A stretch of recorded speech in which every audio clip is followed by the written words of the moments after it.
I don't drink soda. I found out today I was listening to a podcast. Speaking of, welcome to the Natural Habitat Podcast. My name is Mikey Booyah. I'm Awesome Ty. And I found out that mic control, which is not when I hire a dominatrix. Well, just clarify this for me. You said your name is Mikey Booyah. Mikey Booyah, yeah. But Mike Control is a different person. Mike Control is a different person. No. Not Mike like the name. Mike like short for microphone. Oh, okay. M-I-C, Mike. Oh, thank you for clarifying. Yeah, of course. Also for audio listeners out there, we should clarify for them because they can't see me. They can't see my physical cues, so they don't know if I'm talking about a guy, right. If I'm talking about a girl named Michaela that goes by Mike for short, you know? Yeah, it gets lost in translation when they don't see us. Mm-hmm. So, mic control, which is, when you get loud, you back up. You back up, you get loud. And then when you get quiet, you get in there, So you don't want to shout super close to the mic. You want to be like, stay my hands up and shout, shout, do that. I know less of the words of that song than you do, which I found out is not all. There's like a version of that song, or like, because there's like 3 parts to that song. I think the most famous part is perhaps the second or third one. But one of them is about like as a lot of popular songs in like the 50s were about being like in a problematic relationship with a much younger person. Oh, really? Yeah. There's like a whole other storyline in there that rarely gets told. Yeah, it's like, I don't remember the lyrics, but he's like talking about like how it's wrong for him to be loving this child. I'm presumably a child, under the age. Let's see. Shout Part 1, I think it is. By Lloyd Williams. No, this is different. This is Shout. Oh, he let it all out. Yeah, that's a horrible song.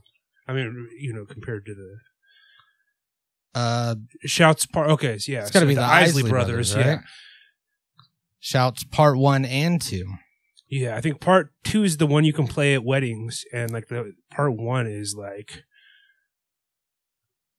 say it right now. Don't forget you say you will. He's like trying to coerce like a child. Yeah, when you, I still. Okay. Wait, hold on. We should, before we get into this, we should wait till we hit the 5-minute mark because I feel like this is going to get racy. I don't know what this is, but we should wait. We got one quick thing there's got to be a quick thing in here, right? Did you hear about the Afro Man lawsuit? Yeah, he made that video of the police raiding his house. He made a music video out of it, which was really clever. Probably the coolest thing he's done since Because I Got High. Yeah, absolutely. And, he's being sued now because of it. They're saying that you cannot profit from the police raiding your house, which he is. The actual charges were like it was invasion of privacy. The cops said that their privacy was invaded, which is funny because that's ironic. Because they were kind of invading his privacy, were they not? I mean, I guess they're allowed to do that with a warrant, but still, the irony is there. And then something about like they were embarrassed and publicly shamed, so it was traumatizing. Oh yeah, I'm sure those sheriffs were super traumatized. Yeah. They need to be compensated monetarily by Afro Man. So now they're suing Afro Man, which is really just like a shitty move because they were on his property. And according to the guy who made the video that I watched about it, he has like signs on his property that was like, you will be recorded. And even if you don't have those, it's your property. I highly doubt that like all of he had multiple cameras. I highly doubt that all of them were like super well hidden or anything. I'm pretty sure they were in plain view, at least some of them, just like standard security cameras. So, all right, we made it to 5 minutes. So. Okay. So, should we just read the lyrics to this? Yeah, verse 1. Say, I still remember shooby doo wop, wop wop. When you used to be 9 years old. Oh, shit. Shooby doo wop, wop wop. Yeah, yeah. I was a fool for you. From the bottom of my soul, yeah. Shooby-doo-wop, doo-wop, wop, wop. Now that you've grown up, shooby-doo-wop, wop, wop, wop. Enough to know, yeah, yeah. Shooby-doo-wop, wop, wop, wop. You want to leave me. You want to let me go. Shooby-doo-wop, wop. So, I mean, you can take that however you will, but it just, it feels, especially in this day and age, a bit problematic. Then the second verse, a lot less shooby-doo-wops. Really none that I see here. They went from 100 to 0 real quick on the shooby-doo-wops. I want you to know, I said I want you to know right now, yeah, you've been good to me, baby. Better than I've been to myself. And if you ever leave me, I don't want nobody else. I said, wait, that isn't as creepy as the rest of it, though. That was kind of just regular stuff. Yeah, really just the 9 years old. And yeah, I've been into you. 9 years old, and I was super into you since then. Yeah, I have a feeling that he wasn't 9 years old when he wasn't just, this wasn't 2 9-year-olds being like a cute, like grade school puppy love type deal. The Isley brothers, when I think of them, I think of them old. Yeah. I think they were old when they got famous. Yeah, absolutely. Yeah, they were already, it was like a Harrison Ford. I'm picturing this, this Isley brother who wrote this is like, he's in like his early to mid 20s, perhaps. Or maybe even, a little bit younger. But still, I'm thinking he's like double the age of this 9-year-old, probably, for sure. See, I envision them like 45. They're twins. Oh, wow. They're 45-year-old twins, the Isley brothers. They were like Harrison Ford, where they were construction workers up until they were like 43, and then suddenly became famous, and they use it as an inspiration for... I feel like this is the origination of the term grooming. You know what I mean? Like, he's just been grooming this child from the time she was presumably her, from the time she was 9 years old. Yeah. And now, now she's of age, and she's probably realized that, hey, like, what's going on here? Like, why is this old man been grooming me? And she wants to leave. And now he's pleading with her, being like, baby, I've been putting in all this work. You can't leave me now. Yeah. You make me want to shout. And then he gets verbally aggressive and probably physically aggressive. So I'm thinking the record company got like wind of this. They heard it one time and they were like, nope. It's a catchy hook, but you need to go and you need to write a part 2 that is, a little more socially palatable. Yeah. And they went and did that, and you know what? Part 2 is a hit. Part 2 is the smash hit that you play at weddings. It's the one that you hear. Now, I didn't know that there was a part 1 and a part 2. Were they released separately? I'm not sure. Possibly. We might have to ask computer. Were Shout part 1 and part 2 released separately? Computer, volume 10. Computer, were Shout part 1 and part 2 released separately?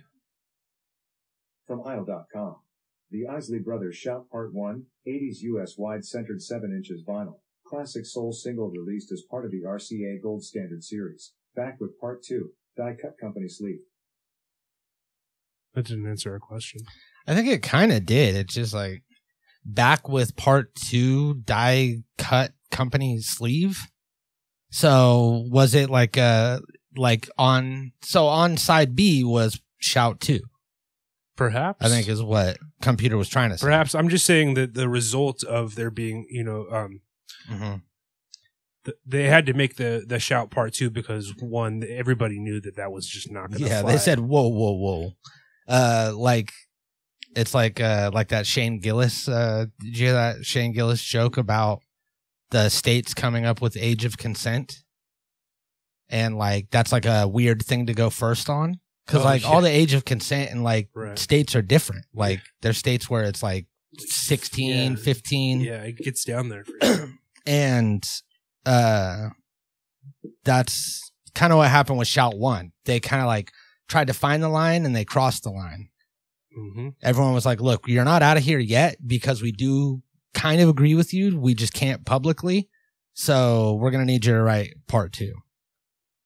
And like I said, dude, these were 45-year-old twins, barely got famous, way too old to be into anybody. I mean, I don't think any age besides 9 would be the appropriate age to be into a 9-year-old. Yeah, I feel like maybe you can be like 10 or 11. 10 and a half. 10 and a half. Yeah, I think even 11 is a little 11's too much, but 10 and a half. There's a maturity gap there. Yeah, when you're a kid, there's less time. Right, so, I mean, half a year is fucking 10% of your life. Yep, that's very true. That's very true. So, shout out the Isley brothers. Wait, what? Early shout groomers. Out to them?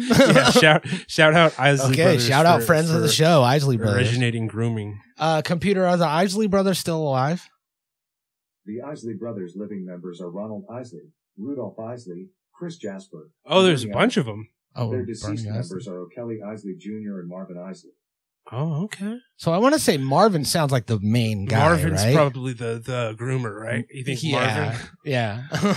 and thankfully he's no longer with us, so we can kind of take liberties with this whole matter. Do you think that the Isley brothers are like fair game now? They're like safe if they are actively doing shows at like casinos or something like that. I have a feeling they're not performing part 1 when they're doing these casino shows. They're skipping right to 2. Part 1 only lives on genius.com. Yeah. Rap Genius fucking kept track of that shit. But there was, a lot of people have been worried. A lot of people have been writing into the show, people that don't live in California, about our flavor ban, or is it flavor ban? Is it flavor? Have I been saying it wrong my entire life? Well, how do you pronounce the V's? Flavor. Flavor? Flavor. Okay, it's flavor, depending on where you're from. Should we be pronouncing it like a Frenchman would? Flavor. Flavor. So the flavor ban that has been happening, no menthols, no flavored blunt wraps, no flavored nothing. We would like to lay everyone to rest. That's not it. No. That means that's something entirely different. We want to put everyone at ease. Okay. Okay, that's better. Okay. And let you know that we have a new workaround in the state that people have found, and that is these flavored cards. And have you seen the Camel Crush balls that you put into your own cigarette? No, I have not. Now, I've tried the new Camel Crushes, which I don't really understand, because there's these new Camel Crushes, and they're not menthol, but they are flavored.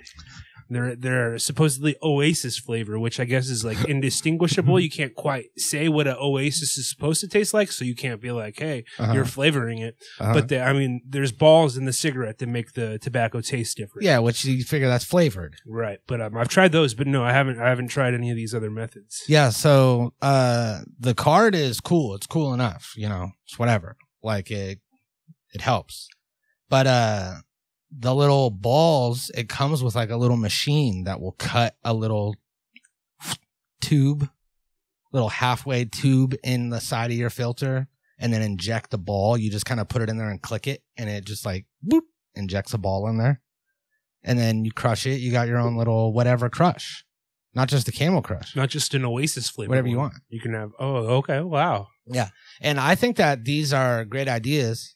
Also, I guess flavored vape juice just comes in 2 bottles now. There's companies that are selling it where it'll be 1 bottle of the unflavored nicotine and then 1 bottle of flavoring. And then you just mix them together. I wonder if we should ask GPT-4 for some other ways to circumvent this flavor ban. That's actually not a bad idea, because GTP4 has been out here fucking killing it. Plus, GPT-3, the OG, has been getting all kinds of updates, can do a bunch of cool shit now. That's the one that could access the internet. Oh, it's not GPT-4. No. Oh, okay. No. But we're gonna ask what are we gonna ask GPT for? How can we circumvent the California menthol ban? What are some methods that have not been used yet, or not currently? What are some methods that we can use to circumvent the California menthol and flavored tobacco ban? Similar to the flavored cards and injectable balls. Injectable balls, yeah, but not currently monetized yet. All right. Let's see. GPT-4 says, I must emphasize that I cannot endorse or support any illegal activities, including the circumvention of laws and regulations. The California flavored tobacco ban was enacted to promote public health and reduce tobacco use, particularly among young people. However, here we go. If you are looking for alternatives to flavored tobacco that are legal and safer, you can consider the following options. Yeah, I didn't say safer. Nobody said Nobody safer. said that. Nicotine replacement therapy, herbal smoking blends, e-cigs. Do we need to bring Dan back for this? Aromatherapy inhalers. And then it says it's crucial to prioritize your health. Well, that was a bust. That was very disappointing. But I promise GPT-4 has been cool. That was just like a one-off. It's an outlier, yeah. You can't win them all. You know. You really can't.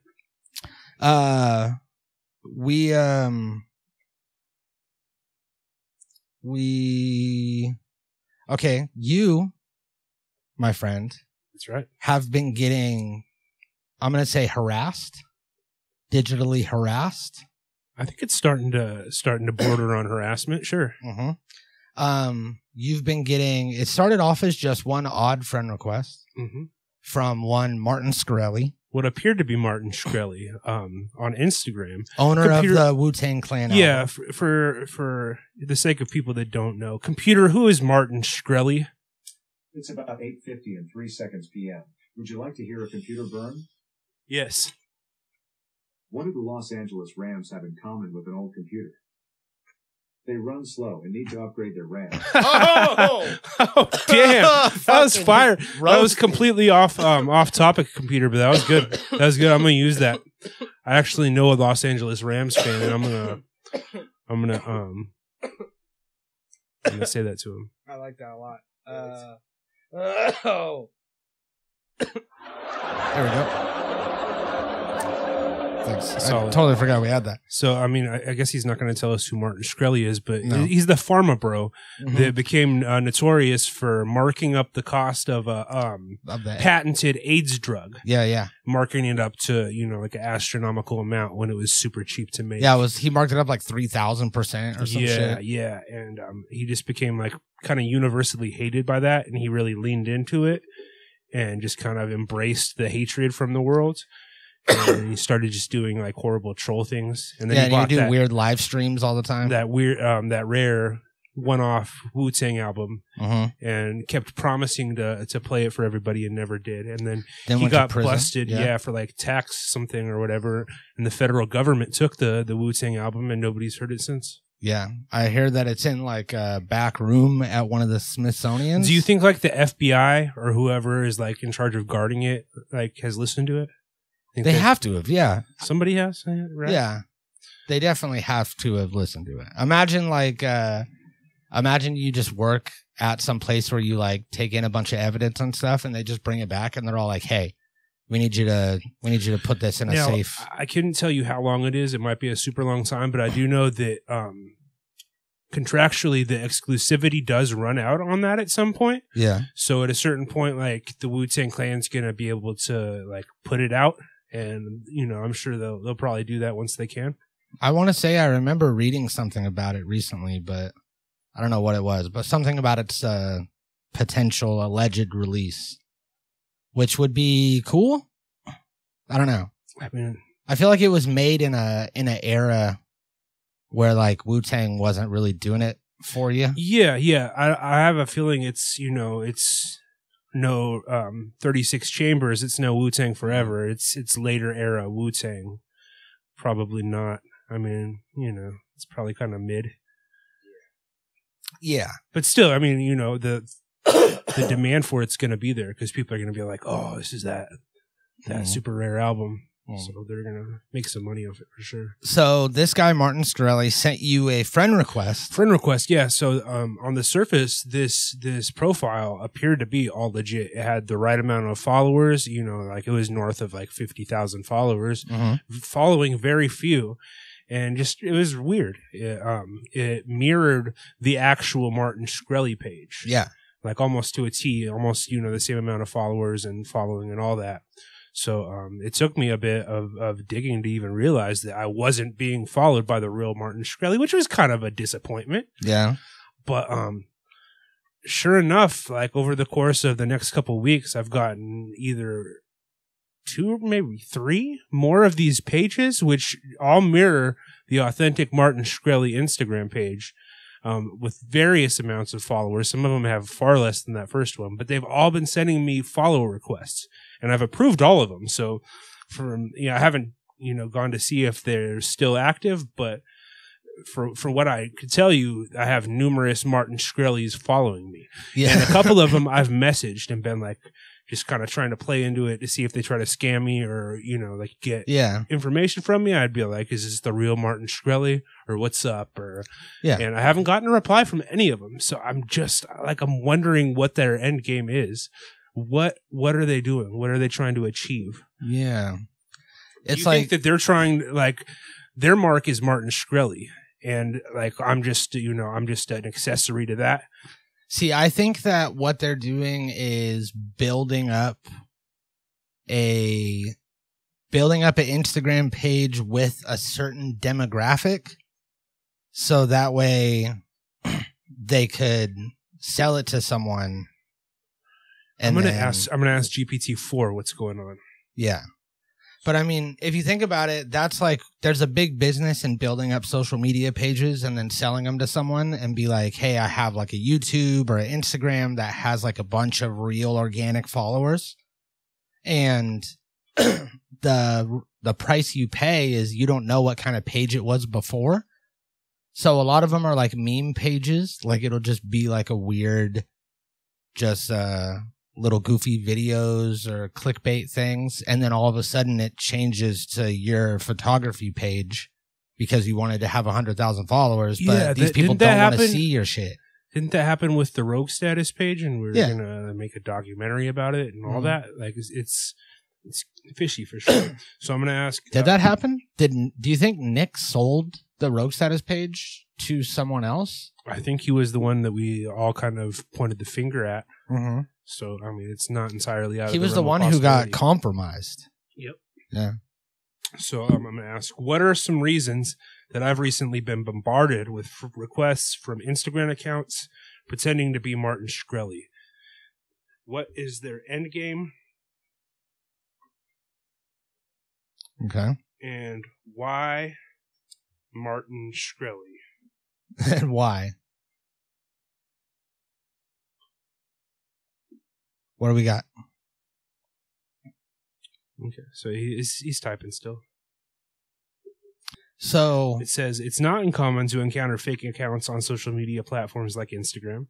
These accounts are often created by scammers or bots to deceive users and achieve various motives. In the case of receiving requests from accounts pretending to be Martin Shkreli, there might be several reasons. Notoriety.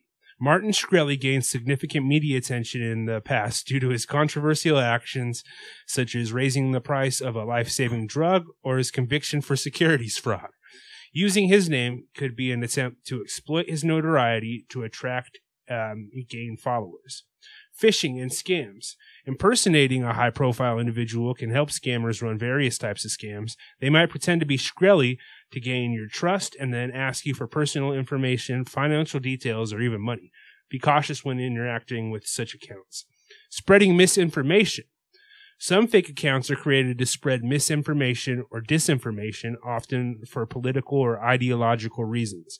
By impersonating a well-known individual, the creators of these accounts hope to lend their messages more credibility. Targeted attacks. And this is what I like. It's possible that these requests are part of a more targeted attack on you or a group you belong to. In this case, the goal could be to infiltrate your network or learn more about you for nefarious purposes. What? And then it gives me a bunch of tips for protecting myself, which I don't really care about. Yeah. So I'm thinking number 4 there. Yeah. They're trying to It's infiltrate a personal attack. possibly us, this podcast, because I mean, for intents and purposes, we're going to go ahead and run with that. Now, there are some potential suspects that we have. We have Computer, who is slated to be in a no holds barred, hardcore matchup with unsanctioned me, hardcore fight. So it's like he could be trying to get in your head. Taking over the role as BNA NACA facility representative is Chris Perdue, who has served as BNA NACA vice president and treasurer. Are you saying that Chris Perdue is behind this? Chris Perdue? I've never even heard of that. I've never heard of that guy. But my Instagram account is set to private, so Computer obviously would not have access to it unless he, I'm not going to approve a friend request from the Computer page. No. But if he, he knew that Martin Shkreli was just random enough to where I was going to accept those requests, thinking that maybe, just maybe. Okay, so that's what I think. Computer's a top suspect for sure. Did you have a couple others? Yeah, we have Jerry, who hasn't been around. No, Jerry's been. I mean, granted, we did kind of cast him off a bit, but still, I mean, he's probably bitter about that and looking to take it out on me. You've been far more sympathetic to him in the past than I have, so it stands to reason that he would go after me in this. Yeah, and I haven't heard from him in whenever the last time he was here that we talked to him. It was like 3 weeks ago, I think, something like that. I also haven't seen Matt in a while. I don't really know what Matt's been up to. It could be Matt. I don't think Matt's quite tech savvy enough to really come up with this idea, but we can't rule him out because we haven't seen him or heard from him. Yeah, he could have been studying. Social media stuff this whole time. So I think that's a solid. It's a solid. It's got to be one of those three. One of the three. It's always one of the first three that you think. I'm looking at Computer, honestly, but it could be any one of them. So that is exciting. I think that you should continue to message all of these Martin Shkreli pages. Send him a message right now.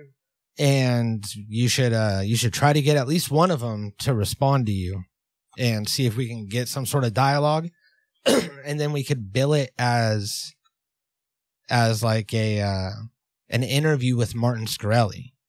Oh, see, one of these pages has a link tree, and I'm wondering if the link tree to what? Click it. What's it bring you to? What's it a link tree for? I don't know if this is a real link. Oh, this is like a fake link tree. Oh, what? Maybe.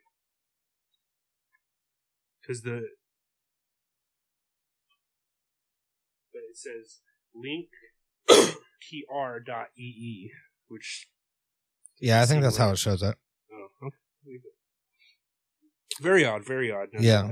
So, Martin Shkreli, please reveal your true intent or just leave me alone, man. Yeah, we could get, it'd be exciting to get him on the show through one of these Instagrams, claim that it's him. We could start commenting because he does engage with actual people on his real Instagram. Okay. We could start popping in comments saying like, hey, what's going on here? Come on the podcast and explain yourself. Why are we getting all these requests? And, I mean, he might be starved for attention enough to where he replies. Yeah, because all of these pages being named Martin Shkreli and then also sending you friend requests, they have to be connected.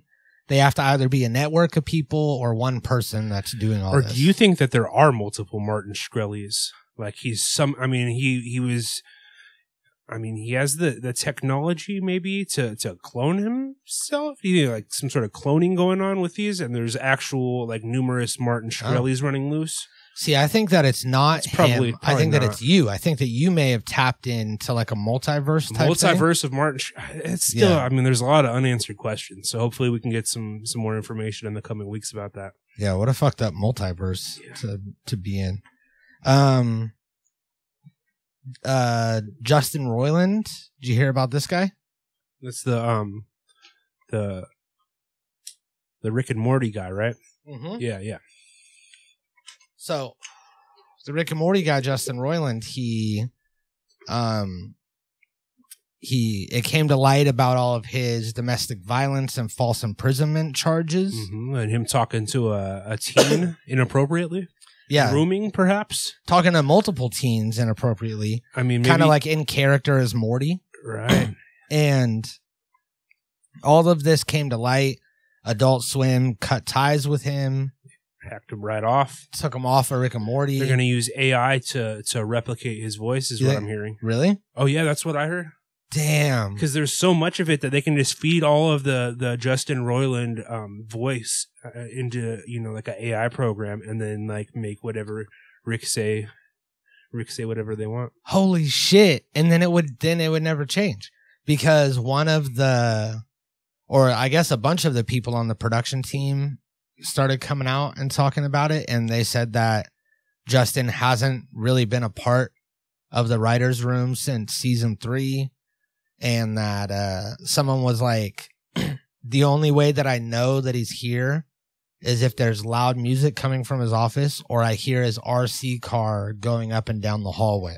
Do you think he's just like a disruptive dick around the office? Just like kind of like not really contributing much? That's what it sounds like to me. Yeah, that's what they said. They were like, he's horrible to work with and he doesn't contribute anything. I've heard similar things about Dan Harmon. So like maybe Rick and Morty is just like a horrible, horrible place to work. See, but that was when Dan Harmon was an alcoholic and I want to say he's sober still. And he was notoriously like an alcoholic when he was making Community and then got sober. And that's why Rick is like so alcoholic-y. It's like a play on his personal bullshit. But if they just get replaced by AI, that'll be amazing. I mean, it would almost fit the premise of the show. And they could, like, kind of like... and just make jokes about it. Yeah, break the third wall or whatever. And yeah, because that's really the only thing is, especially if Justin Roiland hasn't been involved in the writing of the show at all, if he just comes in and does the voice, then literally nothing will change. I wonder if he would have any legal recourse to where he can be like, hey, you can't just take my voice and... But he doesn't own the likeness, which is a voice that he's doing. Like how when they have multiple people be Scooby-Doo. Like... That's true, but you're taking all of this stuff that, like he made for Rick and Morty, and then you're turning it into something new. Like, I wonder... I mean, we're kind of in uncharted territory as far as like that sort of thing goes, and like AI, the laws of copyright and all that. So it'll be interesting to see how that plays out. Yeah, it is super tricky because he was like co-creator and had some, but I mean, I think at the end of the day, Adult Swim owns everything. Oh yeah, for sure. So they're just like, yeah, we own this. So. You're no longer needed. Keep pumping out that Pickle Rick merch and running that cash cow dry. Yeah. So really the only thing I was worried about was the voice changing. And if they use AI, it's going to be lit. It's going to be seamless. It's going to be great. Yeah. You won't even be able to tell. So the Justin Roiland thing. How did that relate to Martin Shkreli? Oh, wait. Justin Roiland. Sorry. I totally forgot about that. Justin Roiland, charges dropped. Oh, yeah. All charges dropped for the, I fucking brought this thing up for this news, this fucking breaking news. Now, do you think...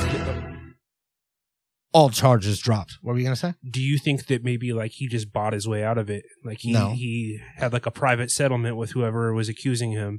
They drop the charges and they get a sizable cash payment, and all of a sudden all's forgotten. I mean, not forgotten, but maybe. I think the damage to his reputation's also already been done. I don't know that he's going to be able to come back for it regardless of whether there's criminal charges. So the DA said that the case was dropped due to insufficient evidence and that also new information had come to light that made them believe that the allegations were false. So that could have just been money. New information could just be money. Or maybe he gave him some new technology. Like he might have got something working with all the people on Rick and Morty. Cause they're like, you know how Star Trek like kind of paved the way for technology in the present day, or at least in the 2000s. Did it? We don't have like the thing where we can just dissolve ourselves and like transport to a different place. We don't have phasers yet that we can just you set them to stun or kill. Yeah, we do. I mean, it's either one or the other, right? Yeah, stun or kill. That's really all it was. But all that stuff's coming. It's right around the corner. It better be. With exponential growth and everything. But his charges were dropped due to this new information. And this is the domestic violence and false imprisonment where he held someone hostage, like his ex-wife hostage or whatever. I feel like allegedly. What false imprisonment could entail is probably a pretty wide range of thing. Like, I think even if you're just like, hey, you can't leave, and tell someone they're not able to leave. You're not going anywhere. False imprisonment. You're not going anywhere until we figure this out. I don't think it necessarily means that he had like somebody shackled up in his basement or anything like that. No. But it's a spectrum. False imprisonment is a spectrum, so he could have had someone tied up in his basement. Yeah, that's true. It goes all the way to that. We really don't know, but we do know that the charges have been dropped. So, I mean, are we congratulating him? Well, here's the thing. The charges were dropped. The people that had come out with these messages, I guess some of them were released anonymously. So you can't like trace them back to the person because they were underage or they don't want to like say something publicly. So they like posted it on Reddit, And, I mean, there could have been some witness intimidation at play here too. Like they were threatened by all these angry Rick and Morty paid fans. Off.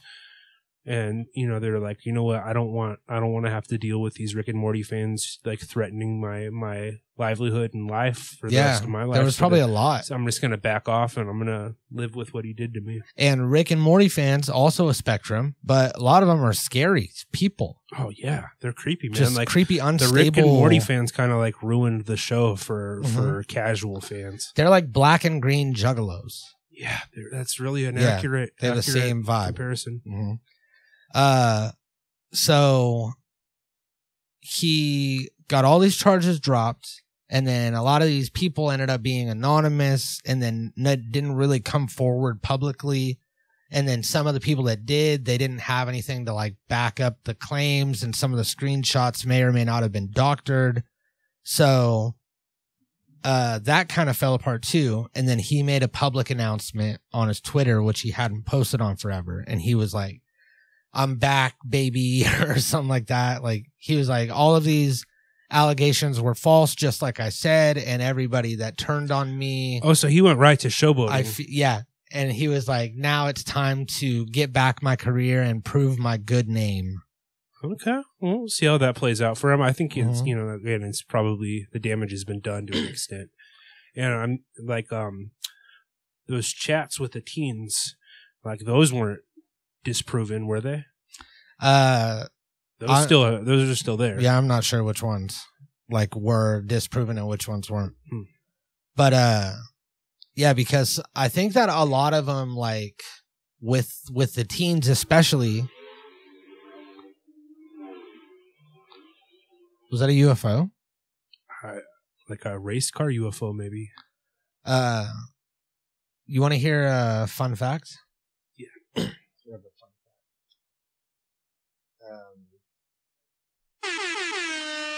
Fun facts. So people that are born deaf and then later regain hearing in their life due to just getting good at hearing, getting your ears better, or like maybe there's a surgery or something that you could do to repair your eardrum. They say that they imagine that the sun made noise. That it was like and that's how they got their hearing back, by trying to visualize what, I guess that's not the word, but trying to picture what that would sound like. Yeah, that's not the word either, but trying to imagine. Imagine, yeah. Yeah. But that doesn't seem like that's it either. How would you like never mind, doesn't matter. They thought that the sun made a noise. Right. I mean, it might. We can't get close enough to the sun to actually like confirm or disconfirm whether or not there's like a noise going on there, because we would just get burned up long before we could hear it. Well, it turns out that the sun actually does make a noise. What kind of noise do you think it makes? According to science, which is I'm picturing like a sizzle, like a barbecue sizzle. So this says the vacuum of space blocks the sound, but the sun would be as loud as a jackhammer everywhere on Earth. But do you think it's just as loud as a jackhammer, or actually like also sounding like a jackhammer? Like, yeah, that's kind of vaguely right. Because I'm picturing just a very, it very could be loud any noise, sizzle. just at the same decibel level, right, as a jackhammer. That's probably what they're saying. Because I'm still running with sizzle. Just nonstop, which would get annoying. And then it also says that since sound travels slower than light, right? You got the speed of light. It's like the fastest that anything can go. You got the speed of sound. It's hella slow.